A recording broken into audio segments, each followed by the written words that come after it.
You talk about increasing balance in the Far North Act, but the Act is in fact the first attempt to sort of create more balance between the pressure to develop and the need to protect intact ecosystems in the North.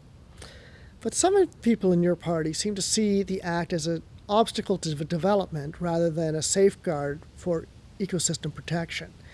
What are your plans for the Far North Act, and will you ensure that land use planning proceeds before development in the Ring of Fire? Well, first I should say, yes, we will ensure that land use planning proceeds before development in the Ring of Fire. I want to go back to the first point.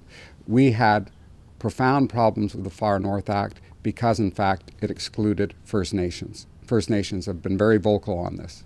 When I've worked on environmental issues before in Western Canada, oil and gas drilling in Haida Gwaii, we made a very strong argument that before anything happened there had to be an adequate, consequential consultation with First Nations.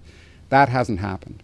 We need, first of all, a legal framework within which the First Nations have the resources, financial and otherwise, to participate in a meaningful way in land use planning.